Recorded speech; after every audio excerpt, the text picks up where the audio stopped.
Whoever wants to listen about testing. And okay, but we shouldn't take this too long because we have lunch after this. I'll try to do my best and do it fast. So my name is Michael. I came from Kyiv, and I have lots of these stickers with me. And if someone wants to put them on their laptop, you're welcome. There are pretty much of those. So yeah, I came from Kyiv, Ukraine, just to bring you some of these stickers. And once you put them, once you put them on their laptop, friends of you probably will ask, what do these stickers mean? And I have an answer for you. So these stickers is official stickers of Codeception testing framework. It's about testing, and testing makes you safe. Not so fast as you would probably do it in startup, but that drives your software safely. And the Codeception testing framework is what we call a full-stack testing framework. So this means that it involves all levels of testing, like acceptance, functional, unit, integration, everything is in it, even BDD, we have everything. And one of the main philosophy of Codeception is you shouldn't spend lots of time on writing support code for tests. You should spend time on testing, developing, but not building a test infrastructure or architecture, not to reinvent the wheel. And we are trying to do this for you. You just need to use it and reuse the solution we provide. And yeah, it's open source. I'm just telling, I'm selling it to you, but it's open source, it's free. So, and it have nice stickers. Okay, so when we talk about testing, everyone does it the way they want. And actually, even if you write really good production code, your tests often look really horrible. And probably lots of you are really ashamed of what you do in your tests folder. So some things I really noticed by reviewing others' code. And these advices would be probably applied to any kind of test, not just Codeception one, and probably more for PHP unit tests. So what is a test? The test should consist of 3 parts: the arrangement, action, and assertion. If you try to continue this queue and add more actions, more assertions, and so on, you are probably doing something wrong. You are mixing this stuff together, and instead of making more actions and assertions, probably that should be to be another test. So test, it first should be atomical. It should be very concrete, very specific, and don't put too much stuff into one test. Because at some point, this test should be rewritten, deleted, and so on, reviewed, because software changes, specification changes, and test shouldn't be as a dead code in your application. You will probably need to update it one day. And here's some code I have. Probably you can understand what is wrong actually here. First, people often use inheritance to put their support code to the PHP unit framework test case. And this class is for dealing with database. It's okay to deal with database in test, no problems with that. But the problem is that you create your own new class in this hierarchy, and you suppose that all integration tests will need to extend this class. But what if you will add a new class for API testing, web testing? How will we mix them together? We don't have multiple inheritance in PHP. Actually, we do. We have traits. So the good idea is to separate this support code from the PHP unit framework test case, move everything out to traits, and then mix your test case code with these traits and have everything you need. And the next problem here is that configuration is inside this class. No, it should not, because we always have different settings for production code. Sorry, testing is not around production, for CI, for different developers, and this should be part of another file. So no one wants to seek where does it connect to the database and where should I change my credentials. Move it to the configuration file and let it be easily changeable. Next is about readability. So if you add a custom assertion, the test would be much more nicer, because you shouldn't just write these assertions one by one. You should explain in them what you actually want to check. And making just one better name about the assertion would make your test much more readable and maintainable in the future. And if you write tests, you could probably create this expected, actual variables and so on, making lots and lots of lines of code, but you shouldn't. Tests should be as simple as possible. So if it can be these 6 lines written into one, do it. So make it easy to read. So to summarize these ideas, first is move out the configuration from your test. Whenever you see it, move it out. Use traits whenever you need to support code. And move out the support code from the test cases. So in your test, there should be nothing more than tests themselves. Everything else, like connecting to database, starting DI containers, and so on, it's a support code, move it out. And make this test simple, easy to read, and easy to maintain. And yeah, I'm mentioning unit or integration tests, and the people are often confused, what actually do I need? So here's the rule I would like to propose. The unit tests are really good for domain logic. And whenever domain logic meets the infrastructure, like databases, like frameworks, and so on, it won't be unit tests anymore. You could probably mock the database and so on, but if you test the repository, you probably don't need to unit test it, because it has no sense without a database. So it will go to database, do some updates, and so on. So if your logic is straightforward, if it's linear, if it goes to database, it's better to have it as integration test. If logic is complex, if it's in domain, if it applies some business rules, it probably should be a unit test. And the problem probably is the time where we mix them, like in active record, infrastructure, and domain. In this case, for mostly, we will need integration tests. So it's not a big deal, actually. Yeah, it will be some problems. But yeah, for active record and business logic, we'll need integration tests, and trying to make it in unit tests will make us pain. So separate them, and you will have less problems testing them. And actually, when people talk about testing, they really concentrate on unit tests. And it's not always possible to write good unit tests, to make this unit test meaningful, to make it really matters. Because it's easy to write a unit test for a function, for a pure function with no side effects. So we get something to input, something to output, and we just check it. It's pretty easy to do it. But what if our code just uses lots of collaborators, injects so many classes, calls them file system, databases, and so on? And it's our production code, and unit tests won't help us with this. And what about user interface? If our system works perfectly and we know it by tests, will the customer really see this? This should be tested as well. And you know, there's so many testing levels. We call them in testing the testing pyramid, but it's triangle actually. But so the first idea is that the system should be tested from inside and outside. And the second idea is there are different levels of testing. I tried to explain the difference between integration and units. There are also functional level of testing and the acceptance, which often checks the UI of application.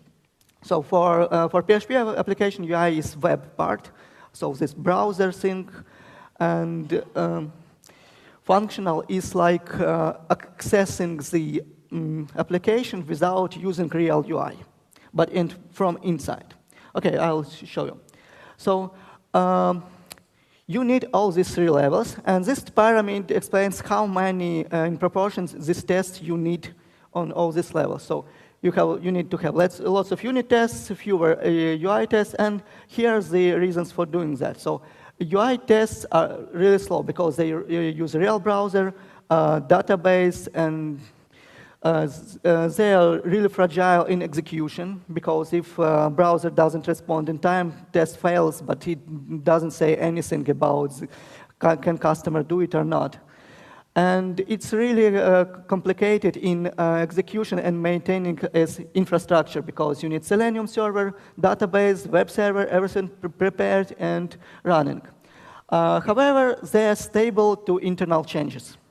So you can replace your WordPress with Symfony, but whenever your UI is stable, tests will pass. So you can do everything. So they are absolutely cool for refactorings, because they know nothing about your internal structure.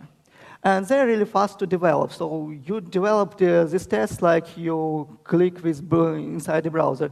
I'm opening page, clicking, filling fields, and seeing something on a page, and that's all. So it's so as easy as writing scenario. Non-technical personals can do this as well. Manual QAs can be taught to do this, so no developers force needed to be this. And unit tests are much simpler in management of infrastructure. There is no infrastructure for them, just PHP to execute this code. And they provide, if the acceptance test show us the general idea, if this specification works, unit test can test all the edge cases in detail. Does this work? Does that work? And it tries to handle all possible cases. It's stable in execution, and it's much more faster because it's only PHP. And between them, there are integration and functional levels that mixes these approaches. So if you have some legacy application like WordPress, outdated other CMSs, you still can them test. Okay, forget about unit testing. You don't know how to build it, probably you can't. Test this system from the outside. Why not? But you understand that you will spend more time in maintaining this setup. And when we talk about this pyramid that we need lots of unit tests and few acceptances, it's not obvious how to manage this balance. So start from the thinking how this feature should be used generally. With absolutely happy scenario, successful scenario, just I'm asking to do some stuff, and it retries me with no problems. One simple scenario, but how is it executed from the eye of a user? So first test we could probably write would be acceptance test. And then inside controller, we can, for controller test, we can check different options, like what if I add this parameter? What if I add this parameter? Maybe I need to check sorting. Maybe I need to check some additional. So we add more tests on the next controller level. And if we go deeper to the detail, we add more specification we need to test. And by following this scenario, we have everything tested on all levels and in all details. So the functional testing is this inner controller tests. And what we do here, we just mocking the requests, get requests, post requests, and executing them on the framework layer. And you can easily test something on domain level, on controller, wherever you want. Just keep this balance. And this is how the TDD process should actually be done. First, you write the most outer test. So how this will be executed by a user. Probably not in all cases you should start from UI part, because you can know nothing about UI. If it's component, the most outer part could be your service or controller. So it doesn't mean start from the UI. It means start from API, from something which will be permanent. You expect it to be kept from the interface, like class like interface in PHP, but some stuff that will be stable and will be, you expect it will last when you finish developing feature. And then implement the first failing test. Then implement test for domain. Then start to building your domain.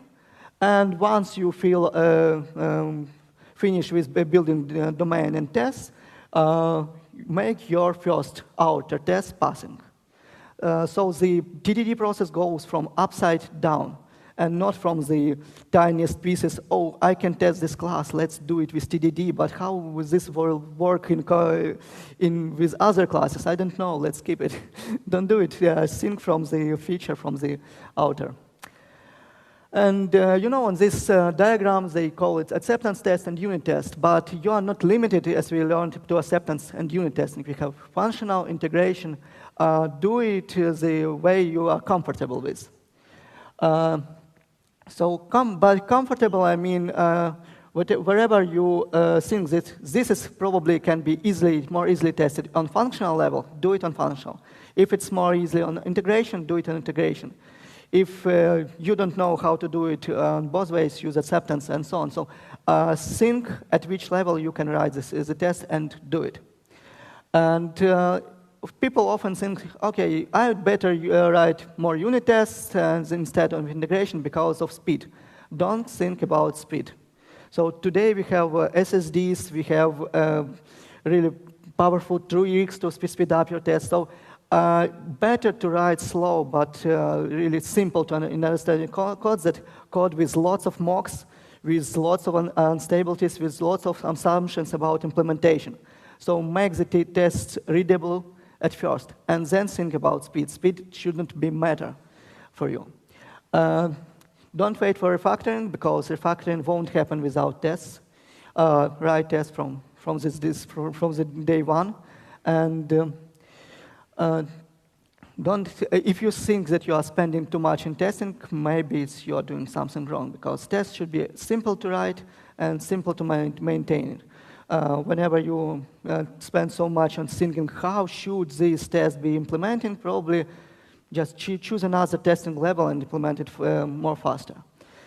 And constantly do refactoring, because every code that lasts for months is becoming legacy. And refactor, refactor, refactor. There are some things that's really hard to test. So everything which is asynchronous, queues, JavaScript in browsers, they are asynchronous, and yeah, we don't have a good ways to test them. In each case, we need to think how to fix this, how to overcome this. And the same for remote services. We can mock them, or we can use them. I don't know. It depends on the case.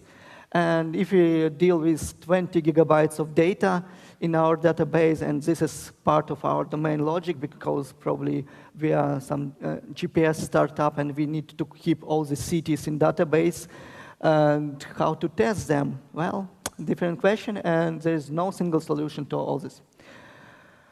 And when we at least have some vision about where and which tests we place, we come with some questions which aren't generally answered. And the first one is data management. So the most big problem in testing is how we're expecting to create dummy data, how we fill it, how we save it in database, and so on and so on. So once you start doing integration tests, you have this problem. How should data be managed? And the most obvious and simple solution, which is used in lots of frameworks and in Codeception too, is that every integration or functional test wraps all the tests in transaction and rolls it back afterwards. So you are using the real database, but no data is actually written. It's really cool because tests are fast and tests are isolated, so the data won't intersect with each other. You can access database by using external database connection. In this case, we don't have this option to roll back. So if you have browser tests, we can't roll back data. And this is a problem. So maybe we could use external connection, but not by database directly, but API.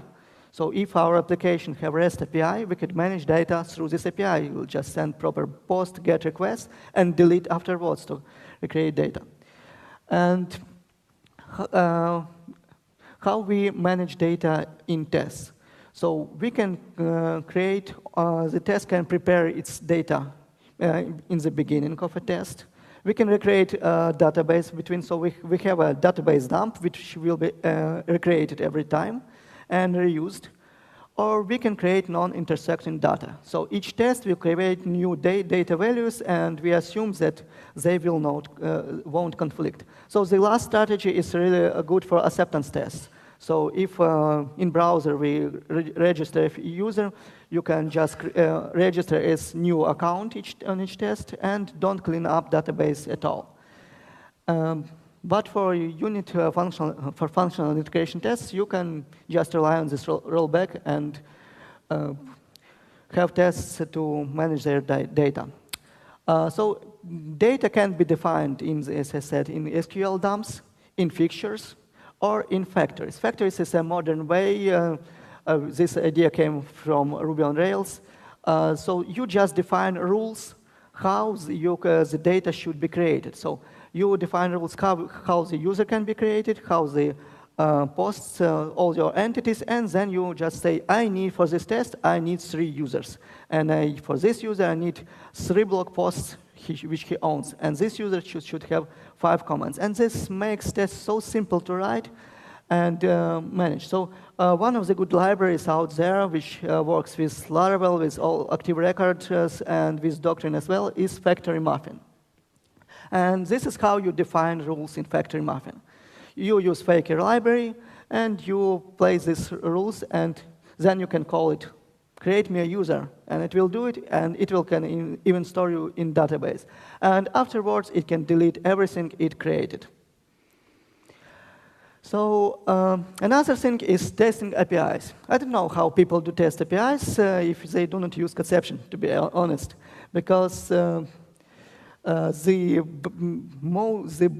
most bad way to test APIs is to just check responses by string comparison. And it's absolutely bad idea because responses may change, the formatting may change, fields order may change, and it's so fragile as it can be possible. So we need to check them by data and by structure. And schema, which is structure as well. So if we get some general JSON response, how would we test it? In Codeception, it looks like this. So at first, we send requests, then we check that response was have this expected code, which is 200. We check that it is just JSON, and we check some important fields. So we don't check for all the fields inside the response, because some values may change, like created add, updated add, IDs. Oh, bad practice, I put the IDs checking here. No, I think because we use 3 and 3, yeah, we expect the same ID here, but generally you don't know the IDs. You shouldn't check for it. And so check for the fields which are important. And then we check for the structure. The structure means that there should be some fields with some type in it. And yeah, these 2 checks are enough to make this endpoint tested. And that's all. This test is pretty simple. So I couldn't put it on one slide, but definitely it's just these commands and nothing more. Whenever you have your APIs managed by schema like Swagger, you can validate the structure using this schema. This is not implemented in Codeception, but you can probably build your own method and check this through the schema, and that's all. The next question is how you mock external APIs. Whenever you deal with payment providers, whenever you do with authentication, and so on and so on. So as I said, there is no good solution to these problems, but at least in PHP we have options. First option is to use php-vcr. This library records all the request responses to real API, and then reuses these responses in next test. So once you execute it in real, and then you reuse what you got from the previous. So it's like a VCR recorder. And the next library, which provide different approach, is mock and stub APIs libraries. So they are like mock and stubs for code, but for APIs. So you just define, I expect this request to be happened, and give me this response. And this is external, starts a local web server that serves all your requests and checks, do the check. So I just discovered the FireMock library, which looks like really promising. It's built in PHP, and try it. And there is Mountbank, which is not JS library, but they have PHP provider. You can use it as well. It's more popular and more widely known. And here we go to the web UI testing. This stuff is developers not usually talk about it because they think, okay, we have QA department. Let's they should do it, and we should see what they're doing. We are okay with our code. And no, because we are building the same product, and we need to communicate constantly with those team and suggest them some better approaches, because we are programmers. We have some ideas about the quality, what it makes code quality, how refactoring should be done, how reusing code, and so on. So we can propose them better locators, because sometimes QA engineers, when trying to locate some element on a web page, they find out that this element can be located only by this long XPath, like form, table, second row in a table, and then, and it makes absolutely fragile and unstable locator. So whenever you see long locator, this is a code smell. You can propose the idea how to change the HTML, so this element could be located more easily.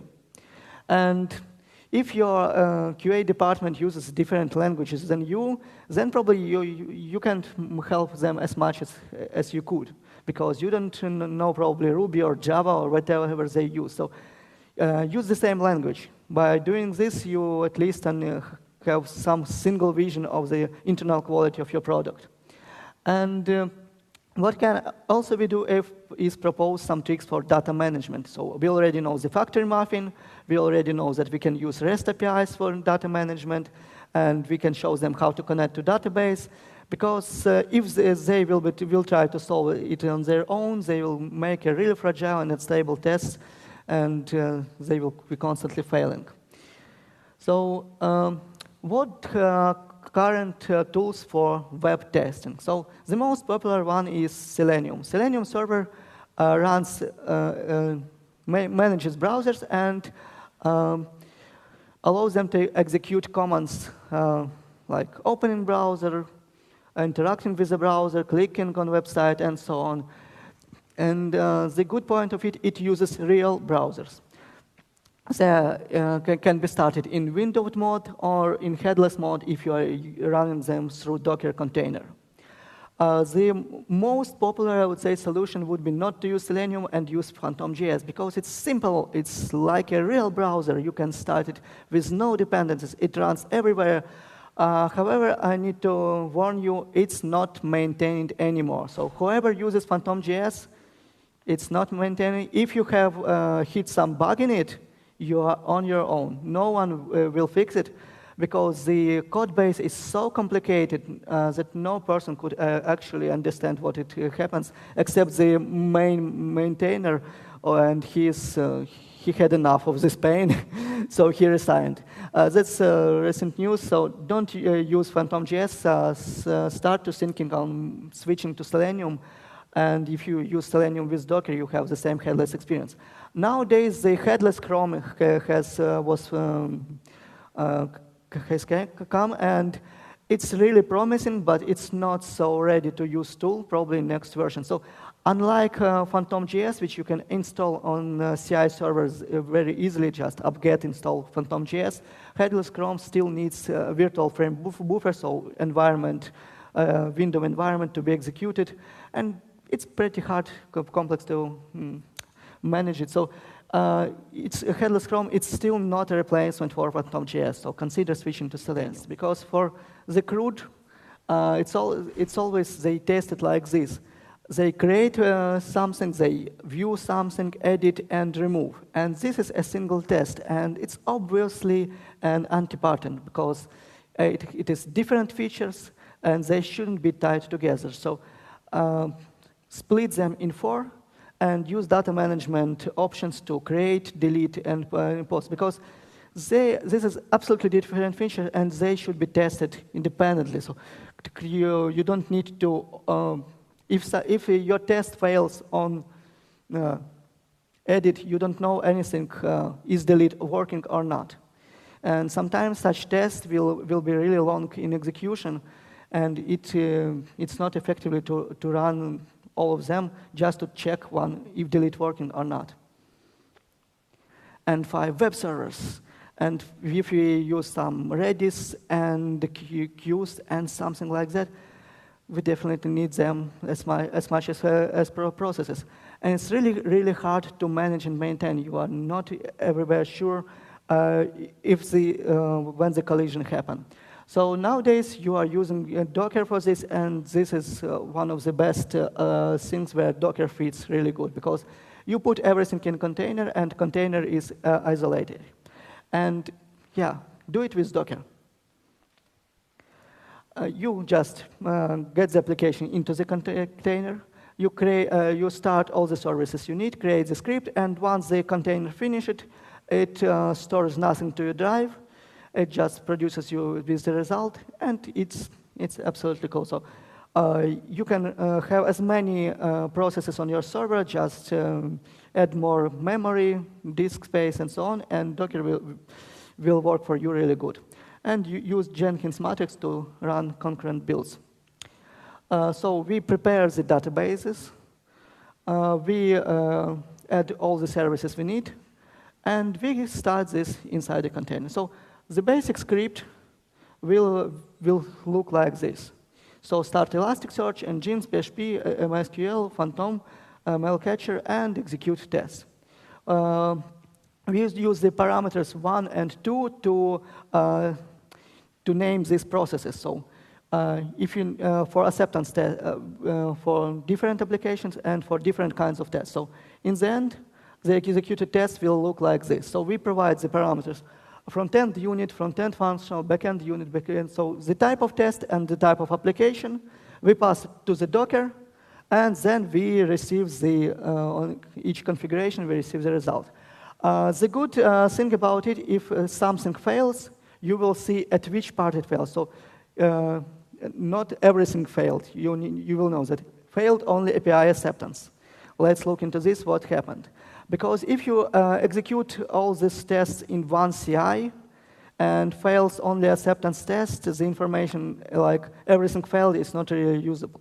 Because so you need to investigate, or failed only acceptance test, probably the browser stuck, or let's restart it. So it's really, really good idea to separate your browser tests from unit tests and not run them in one process. Separate them, so it's not just a matter of speed, it's a matter of stability, because you will restart acceptance tests really often, because they are unstable by their nature. And we are here for some conclusions, and probably we will have times for questions. So whenever someone says that testing is unit test or testing is TDD, it's plain wrong. You can follow TDD or not. You can do unit testing or not, but you should do testing on whatever level you like, whatever level you prefer. So sure, you should do it, but look into your conditions. And understand that you will need all the testing levels and how to manage them, how to maintain them. Data management will be the first problem you hit. And think how to solve it effectively for your case. So in Laravel frameworks, they have seeders, they have factories, they have everything built in. You can use the Nemo Alice if you are using Symfony. You can use FactoryMuffin if you use somewhere else. But think from the beginning how you will solve it, because you will need it for better testing. And How to run everything on CI? Maybe you will need two different CIs. You will use Jenkins or GitLab CI or Travis or whatever you like. So you will need to invest some time into infrastructure. And improve your code by refactoring and run safely with tests. Thank you.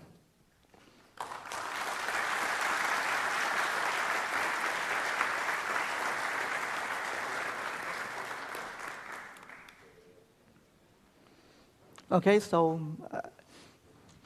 I could have put more slides, or maybe you have some questions. I didn't want to make so many different slides of different subjects, so let's just discuss the problems you have about testing. Or if you are using Codeception, you can blame me here for making it. And yeah, I have stickers. I still have stickers.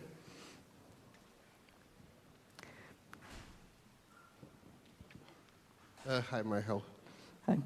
I wanted to ask, how do you solve, let's say, problems with, I don't know, CAPTCHA while doing functional or acceptance testing? I suppose there's no real answer, but what is your preferred way? Just turn off CAPTCHA for this testing. Okay. Yeah. Okay, thank you. If you solve CAPTCHA with automated tests, probably they will invent new CAPTCHA. Probably in configuration. In configuration, yes, maybe in a request, but I would just start the application in staging mode without CAPTCHA. Mm-hmm. Okay.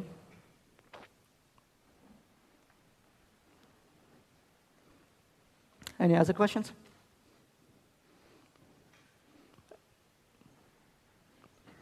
No one is interested in stickers? Oh, okay. Maybe you have a question?